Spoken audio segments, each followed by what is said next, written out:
We get to travel the world racing, and this is a unique venue, and it's something different and something fresh on the Surski calendar. I managed to get on the course yesterday, and the water definitely a bit of a chill, but that's all part of the race. I think it's depending on the wind, could be quite tricky. There's a lot of movement in the water with regards to current. You've obviously got the islands that you're going to be coming through maybe towards the finish. As you get down to the beach there, you're going to have to suss out conditions. There's a little bit of a shore break. Nice, easy beach start, quick launch, but you're going to have to choose your line quite quickly. We are going to head out towards a hotspot prize. If it's flat conditions, I would imagine you want to take shortest route from A to B. But as we picked up now, you could actually tend to go out quite deep and then start surfing from the right side in towards the left. We sort of headed out for about half a K and kind of looking out to see if we can get the best lineup towards Bray Head. Just magic starting on that portion, like nice sort of small manageable runs, but pumping wind behind us. Pretty easy route as a downwind paddler. This is Dorky Island out here, just to our right hand side. Getting into this section when it starts to stack up, suddenly putting paddles down, really surfing waves nicely left and right. As you're approaching it, it looks like it's quite a wide pass, but I think as we got nearer we all realized how narrow it was, and it started to jack up here, started to get quite technical. See, there's rushing tide in one direction. Pretty gnarly in this section, and I think you've got to keep your wits about you. It's going to be a tough race. The last 4 kilometers is definitely something that you're going to have to be prepared for, and you've got to keep some fuel in the tank when it comes to the last 4K. If you're tired, it could be a long 4K. It could feel like it's 40K. So especially if you're chasing down somebody or you getting chased down. From this section of the race, you've probably had your hardest, most technical section and probably surfed your best part of the downwind. You're now potentially looking at 4 kilometers of flat water paddling where you're going to have to hope your training's pulled off. We're looking to tend to move out towards the right hand side now to these little outcrops that you'll see, and try and get any leftover bits of swell and surf that you can possibly get, and then just make your way to that massive wall of the harbour. There's a great field. Everyone really from the Surski world is here, and they all want to put their hand up to take the first title. I think it's all going to depend on the wind on the day. If you go close to the coast, I think you're going to get out of the wind, but at the same time you might also get out of the current. So I think you're going to have to weigh it up on the day, and also you got to know your opposition. You got to know where everybody is. What I saw from yesterday, it's a beautiful coast to paddle along. When you look around, you really you appreciate the beauty. So for me, I'm just excited to be here, and I'm looking forward to the race, and I think it's all going to play out on the day, and who knows, there might be a surprise winner.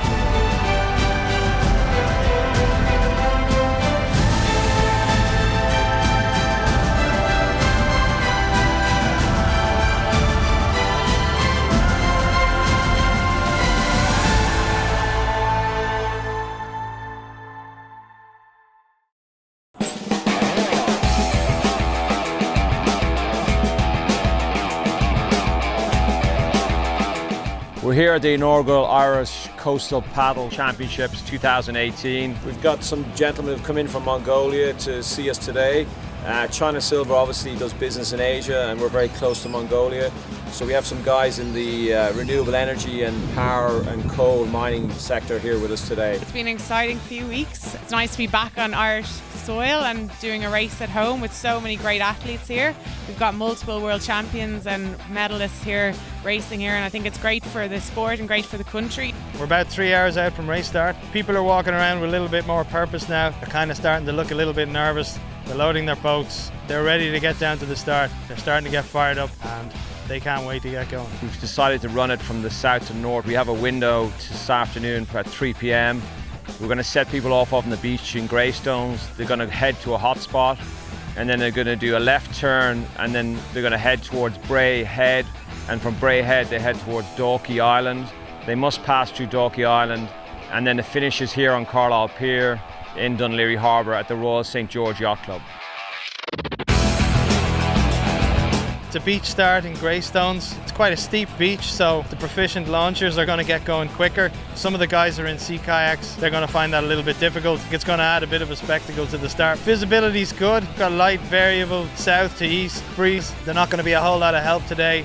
There's a small bit of residual swell. The guys might have a little bit of bump to work with when they're going past certain sections of the course. Are they going to go right from the get-go on the hot spot, or are they going to leave it late and go in with a big haul?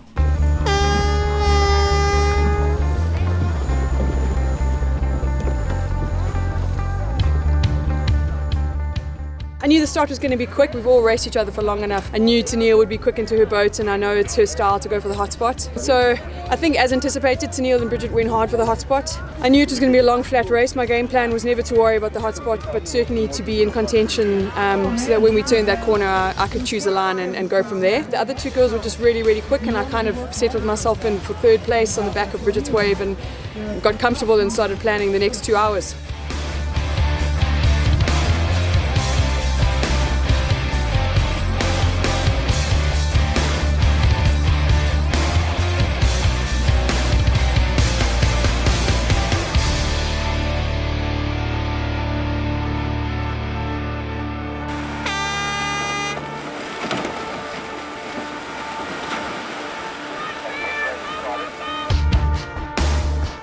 Some people will like these conditions because it's quite flat and it's not going to be too hard. It would just be a bit of a slog.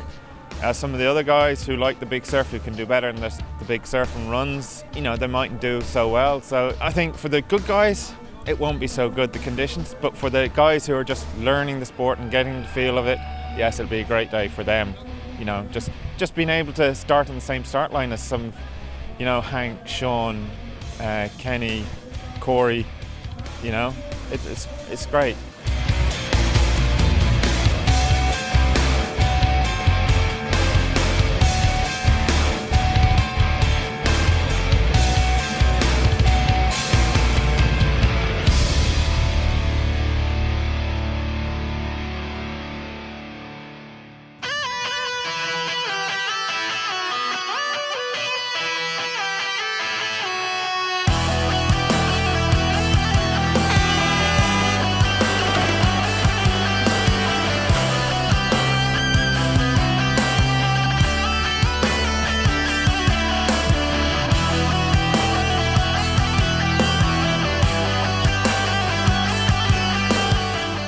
We have a hotspot. It's 1.1 k's offshore.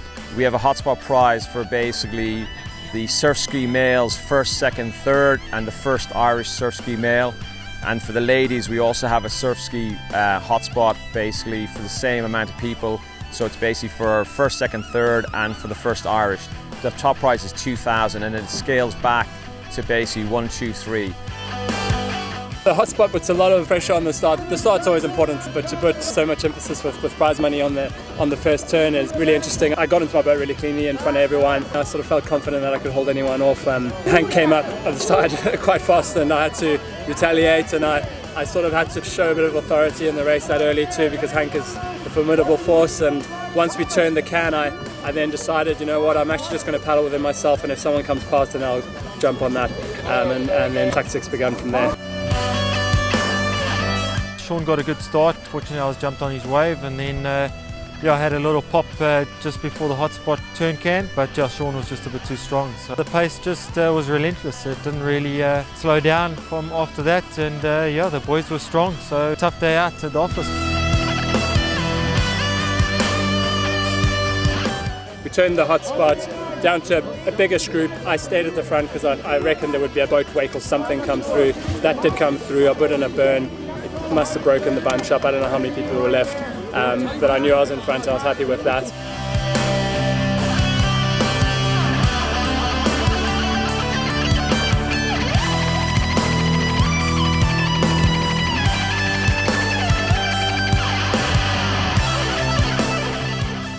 Flat, but just there were some small bumps, so if you wanted to work hard, it was out there for you. And there were, I think, like 7 of us to the hot spot altogether. The top 10 guys are so fit and so strong, so to hang in there and to battle with them was just, you know, it's what I came for, so it was awesome. It's a tough coastline. The weather itself is unique just with the coldness, but I think 6 k's or so into the race, I went through a bad patch and struggled a little bit and came off the bunch at one stage, but the guys were just too strong, and there wasn't anything to work with, and I was in no man's land between first bunch and second bunch, so it wasn't my day. I gave it a couple of Ks to sort of get comfortable, but I actually found I couldn't get comfortable on the back of Bridget's wave. It was a really flat course, but I had a feeling that on the other side of Brayhead we'd be deeper, and there might hopefully be a little residual wave left over. So I guess I just took a risk. I pulled away from the two of them and sort of chose my own line, went a little bit deeper. It didn't pay off for a while, but I was more comfortable catching my own little bumps. From Braehead onwards, I put a few little bumps together, and it just gave me the edge to pull up on them and then to actually pull ahead of them. And once I was ahead, I literally just told myself that was it. There was no way they were going to come past me again, and I had to just be efficient and catch any bump I could and stay relaxed. And I'm really conscious of speed and heart rate, and those were looking consistent and looking comfortable for me. And I just backed my head and chose my course to Dalkey Island.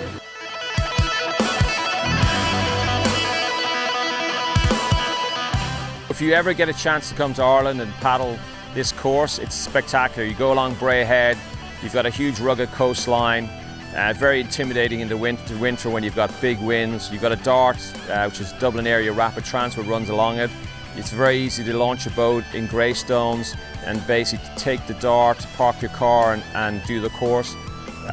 From that perspective, you know, beach the whole way along, very easy to exit, a lot of emergency get out points all the way along the course. The reason why we picked the course is because it's technical, it can be very big, it's a good downwind, but also more importantly for beginner paddlers or people who are less confident or who don't like the stability of the boat, they can bail to the beach and it's relatively safe.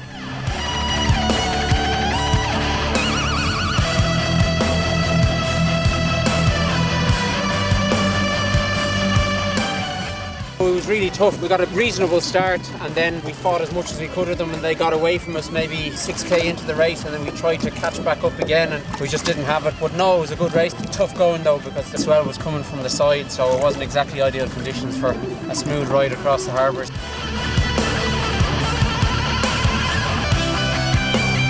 From an athlete's perspective, we've got the current world surf ski champion, male and female.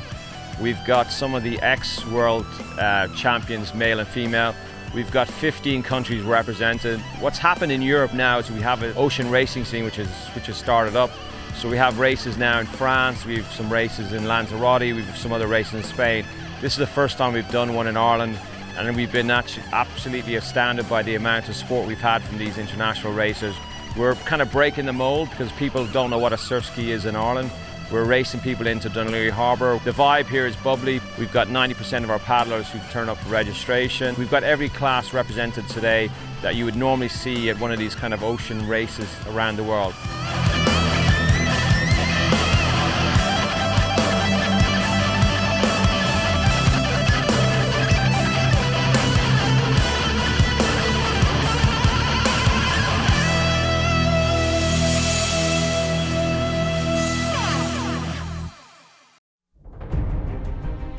Dalkey Head had a lot of variables. I knew the current was against us, that we were coming onto the low. It was quite bumpy there. There was a lot of refraction off mainland and off the island, so there was a lot of room to be grippy and to be quite inefficient. So once again, it was like relax, choose your line. I ended up going quite close to mainland. I'm not too sure what the other girls did at that stage, and the doubles had all gone mainland, so I chose that line. I stuck to my guns, and I know from rivers and things like that there was going to be less current up against those rocks, and then just managed to work a couple of runs. I mean, from then it's the death 3Ks because you're burning, everything's hurting, and you're just desperate to get ahead, but it's the part where you can lose it as the race leader.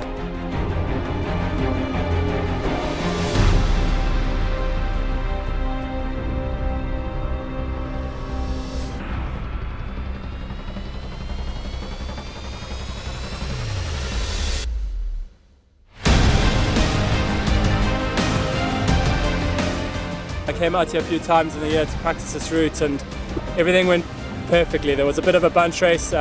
Gradually people sort of fell off and it came down to 3 and then it was really time to go. I didn't want to go into a long end sprint, so I thought I'd do the sprint with 8Ks to go and see if I could just hold on. I had confidence in my ability with that, so I did that and it worked.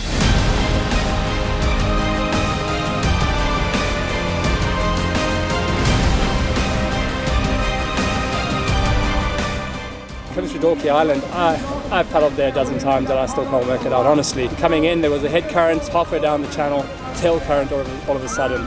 And I only noticed that because Corey came up a little bit and I was watching the water movement. The tidal zone here is large, so it's literally changing hour to hour, and that channel, there's a lot of water moving through there and you can't really predict what it's going to do. So being a sort of all-round paddler is quite important, I think, going in there and having knowledge of the general currents is important.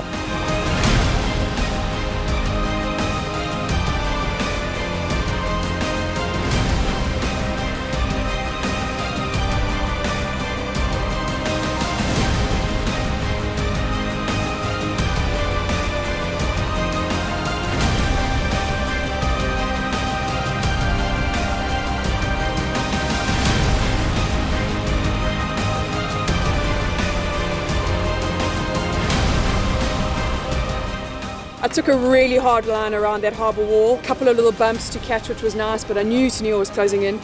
And then it was 600 metres, I started counting strokes. I felt like we were back at Hong Kong World Champs all over again. Turns out it was Sean Rice that was actually hunting me. I looked over my shoulder and I thought it was Tennille, and I was just like, oh, she's going to get it.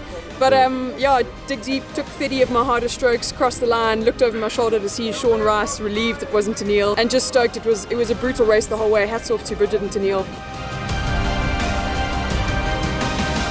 Yeah, you know, everything just went my way. I'm really, really happy with that race. I put a lot of training into it and a lot of focus. Solid race, probably one of the best fields. So it's a privilege to race everyone like this.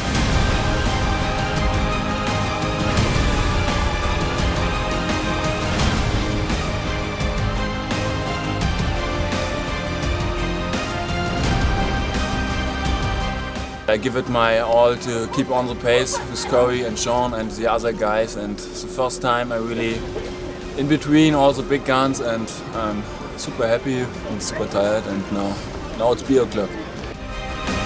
Today was tough. We pretty much had zero assistance from the ocean. If anything, it turned into a little bit of a headwind. Cold weather, lots of current. Ended up fourth across the line, tried my best. Just wasn't my day. Hats off to Sean. Tough day out, and I guess next year we'll all be back to try again. Maybe the sea will be a bit kinder. It was an incredible race for the inaugural event, like first time. It was just smooth. It was a well-oiled machine. The start was clean. The race was great. Course was great. Beautiful countryside, wonderful people. So yeah, it was an awesome race.